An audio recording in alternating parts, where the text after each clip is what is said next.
On behalf of the General Au nom de l'Assemblée générale, j'ai l'honneur de souhaiter la bienvenue à l'Organisation des Nations Unies à son Excellence Rosen Plevneliev, président de la République de Bulgarie. Je l'invite à prendre la parole devant l'Assemblée.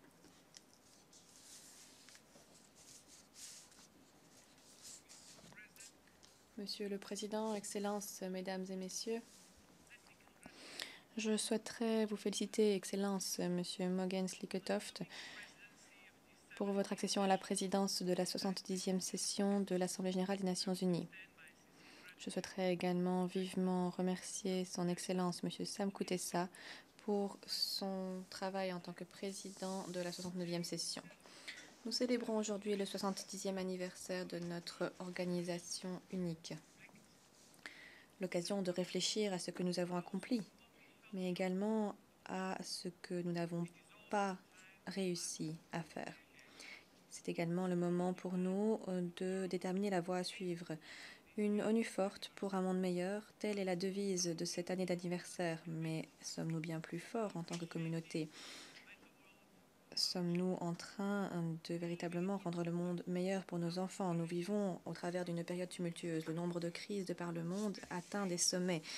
Des États en déliquescence, des conflits gelés, des guerres et le terrorisme, autant de facteurs d'insécurité de par le monde. Nos citoyens ressentent cette instabilité. Or, ils s'attendent à ce que les dirigeants politiques prennent des mesures audacieuses pour résoudre les crises et non pas les exacerber. Les conflits en cours en Syrie, au Moyen-Orient, en Afrique du Nord mettent en péril la vie de millions de personnes. La montée de l'extrémisme, qui ne connaît pas de frontières, constitue un défi sérieux pour la communauté internationale. En outre, la situation humanitaire qui se détériore dans de nombreuses zones de conflit a forcé des millions de personnes à quitter leur foyer, à faire leurs valises, à embarquer toutes leurs possessions et se lancer dans un voyage périlleux, souvent même mortel, pour atteindre la sécurité. Des centaines de milliers de personnes sont aux portes de l'Europe, s'attendent à ce qu'on leur tende la main pour les aider, pour qu'ils puissent jouir du droit à la vie. Il en résulte que les partis nationalistes qui s'alimentent des craintes d'autrui saisissent cette occasion pour s'adonner au populisme, à la xénophobie, au discours de haine et au nationalisme agressif. Autant de difficultés qui vont bien au-delà des frontières nationales et qui impliquent que tous nous agissions avec détermination à l'échelle mondiale. Robert Schuman, le père du plus grand des projets de paix que le monde ait connu, l'Union européenne, a écrit un jour: la paix mondiale ne pourra être garantie si nous ne déployons pas d'efforts créatifs, des efforts proportionnés par rapport aux dangers qui nous menacent. Nous ne pouvons attendre que ces crises apparaissent sur notre télévision avant d'agir. Il est grand temps d'agir de concert pour remédier aux causes, non pas aux conséquences. La paix, ce n'est pas simplement l'absence de guerre. La paix, cela signifie les droits de l'homme, cela signifie l'état de droit. La paix, cela représente des règles appliquées à tous et par tous, y compris par les puissances mondiales et régionales. La sécurité, le développement, les droits de l'homme et l'état de droit sont des valeurs universelles interdépendantes qui se renforcent mutuellement. Il s'agit là des piliers des Nations unies. Chaque crise peut être identifiée à ses premières phases, la cause en étant des violations du droit et des droits de l'homme. Afin de prévenir les crises à venir, le système de détection et d'alerte précoce des Nations unies doit s'assurer de protéger l'état de droit et les droits de l'homme. Monsieur le Président, la pauvreté, les inégalités et la dégradation de l'environnement sont autant de sujets qui méritent notre attention. La Bulgarie se félicite de l'adoption du programme de développement durable à l'horizon 2030 et s'engage pleinement à sa mise en œuvre. Pour la première fois dans l'histoire de l'humanité, ce sont les populations qui sont au cœur même d'un programme de développement qui ne laissera personne pour compte. Il s'agit d'un véritable programme de transformation qui reflète la complexité des problèmes auxquels nous sommes confrontés aujourd'hui. Ce programme tient compte du droit de tout un chacun à vivre dans la dignité et la prospérité et assure la participation égale de tous les segments de la société. Le changement climatique constitue un défi de taille. Son impact continue de causer davantage de disparités, de conflits. Les négociations contre le changement climatique sont entrées dans une phase critique.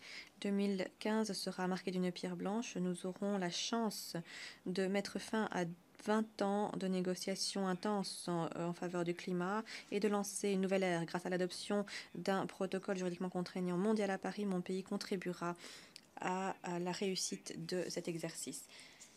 La participation des femmes à tous les aspects de la vie sociale et politique reste également encore un objectif à accomplir dans de nombreuses parties du monde. Le développement ne pourra véritablement être durable, une paix durable ne pourra véritablement être atteinte si on laisse de côté la moitié de la population du monde. L'égalité entre hommes et femmes est par conséquent une nécessité absolue pour permettre la pleine jouissance des droits de l'homme et le fonctionnement de la démocratie.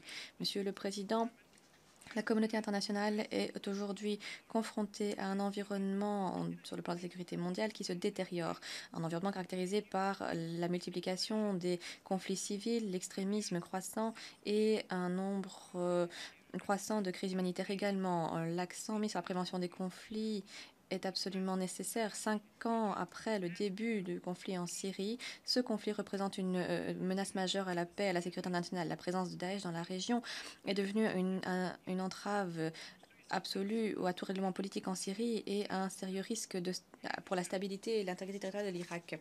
Les attaques terroristes récentes en Égypte, en Tunisie, au Koweït, en Turquie démontrent que l'extrémisme violent et la radicalisation vont au-delà des frontières nationales. Des efforts conjoints de la communauté internationale dans cette lutte contre l'extrémisme violent sont donc essentiels. Les Nations unies seront la meilleure instance à même de coordonner ces efforts internationaux. Afin d'assurer des solutions durables et viables, nous avons besoin d'une coopération étroite entre les gouvernements et les forces de l'ordre avec les organisations régionales, la société civile, les communautés locales, les médias et le secteur privé. Au niveau national, nous devons adopter des politiques, des mesures qui empêcheront la radicalisation des groupes marginalisés et permettront leur meilleure intégration au sein des sociétés. Tant que le conflit perdure en Syrie, la crise des réfugiés se poursuivra également. Les efforts de la communauté internationale doivent donc se viser à mettre fin aux hostilités dans les zones de conflit, doivent également appuyer l'édification des institutions, l'état de droit et le respect des droits de l'homme. Le rôle des États voisins est également de la plus haute importance.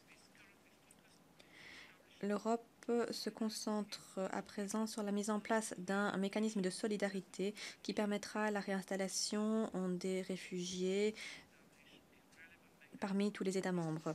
Nous devons mettre en place ce mécanisme afin de distinguer ceux qui en ont le plus besoin de ceux qui cherchent tout simplement de meilleures conditions de vie. La crise des migrants est une source de préoccupation sur le plan de la sécurité. En plus des craintes d'infiltration par les extrémistes sur la terre européenne, on doit également aborder la facette de traite des êtres humains, un problème qui mérite notre attention urgente et des efforts concertés. Étant donné les flux migratoires sans précédent qui entrent en Europe, l'Union européenne a fait preuve de solidarité et de responsabilité. Au sein de l'Union européenne, nous devons non seulement gérer cette crise, mais également la résoudre en nous laissant guider par l'unité européenne et par notre désir commun qui est celui d'une Europe libre et pacifique. L'Union européenne est l'espace le plus vaste de protection des droits de l'homme, de la paix, de la démocratie de par le monde. L'Union européenne, c'est une famille qui prend soin des siens. La communauté internationale a été vivement choquée par la destruction délibérée de sites appartenant au patrimoine culturel mondial en Syrie et en Irak par les terroristes. Il s'agit là d'une tragédie au niveau culturel, mais également d'un coup fatal à la civilisation humaine.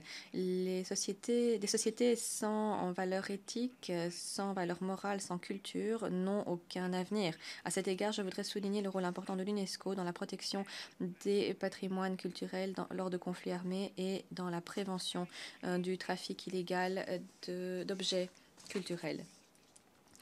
Il est absolument indispensable de redynamiser le processus de paix au Moyen-Orient. La Bulgarie appuie les efforts du coordonnateur spécial, M. Mladenov, dans sa mission difficile. Mon pays réaffirme sa position sur laquelle la solution à deux États est la seule solution réaliste et juste, durable pour régler le conflit israélo-palestinien. La Bulgarie a de façon constante appuyé la diplomatie en tant que seule voie pour résoudre les questions autour du programme nucléaire iranien. Nous nous félicitons du plan d'action global conjoint qui a été adopté et espérons que toutes les mesures qui y figurent seront mises en œuvre rapidement. Cette année, nous célébrons le 70e anniversaire depuis la fin de la Seconde Guerre mondiale. Nous nous souvenons de tous les innocents qui ont perdu la vie dans les camps de concentration de l'Holocauste. Il y en aura toujours qui essaieront de justifier le meurtre d'innocents pour une cause qu'ils estiment louable. Mais n'oublions pas que nous sommes tous nés égaux, que nous sommes tous nés dans la paix, pour vivre dans la paix et pour contribuer à la paix. Je me souviens des mots d'un jeune musulman, Lassana Batili, qui a sauvé plusieurs innocents au cours de la crise des otages qui a eu lieu à Paris cette année. Nous sommes tous frères. Il n'est pas question d'être juif, chrétien ou musulman. Nous sommes tous dans le même bateau. Nous devons nous aider les uns les autres. Nous avons besoin aujourd'hui de citoyens actifs qui se soucient des droits de l'homme. En tant que président, je soutiens la communauté de la société civile bulgare qui exige transparence et efficacité des institutions de l'État. Je suis fière de l'exemple donné par la société civile bulgare en 1943 lorsqu'elle a sauvé 48 000 juifs des camps nazis. Malheureusement, la Bulgarie s'est retrouvée dans une situation dans laquelle elle n'a pas été en mesure de faire la même chose pour les juifs du nord de la Grèce et de certaines parties de la Yougoslavie, car ils n'étaient pas citoyens bulgares. Nous déplorons ces pertes de vie et celles de toutes les victimes de l'Holocauste, dont nous nous souviendrons toujours. Juste en face de mon bureau, à Sofia, dans la capitale bulgare, il y a des temples de différentes religions, une église orthodoxe, une mosquée, une synagogue, une cathédrale catholique, autant d'institutions qui ont coexisté de façon pacifique depuis des siècles. Il s'agit d'un grand exemple de sagesse, de tolérance et de respect de la diversité, et cela nous incombe à tous de faire du monde dans lequel nous vivons un monde de tolérance et d'humanisme. Monsieur le Président, l'annexion de la Crimée a constitué une violation flagrante de droit international et de ses principes.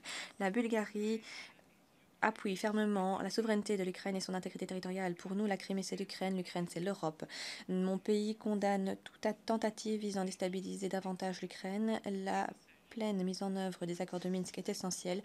Nous appelons toutes les parties prenantes à s'engager de façon constructive dans un dialogue politique afin d'atteindre une solution politique juste. La Bulgarie assure la présidence du processus de coopération d'Europe du Sud-Est et nous œuvrerons à l'adoption d'une déclaration conjointe afin de réaffirmer le principe d'inviolabilité des frontières nationales dans les Balkans. Nous voulons que ces frontières ne soient pas modifiées, nous voulons qu'elles disparaissent.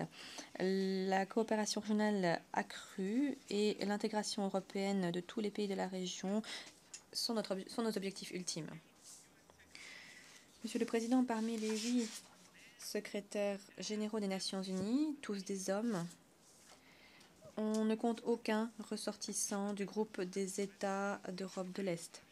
La résolution adoptée récemment par l'Assemblée générale, 69/321, insiste sur la nécessité d'une représentation égale et juste, basée sur un équilibre géographique et assurant la parité,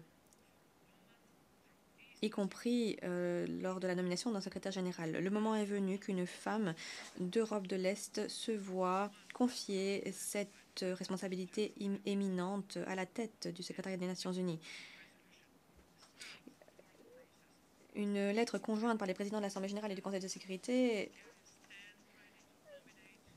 a lancé le processus formel de demande de candidature pour secrétaire général. La Bulgarie est prête à nommer une candidate qui sera la plus qualifiée pour ce poste, une personne d'excellence avec une grande expérience des relations internationales et des capacités personnelles éminentes, une véritable dirigeante. Je vous remercie, Monsieur le Président.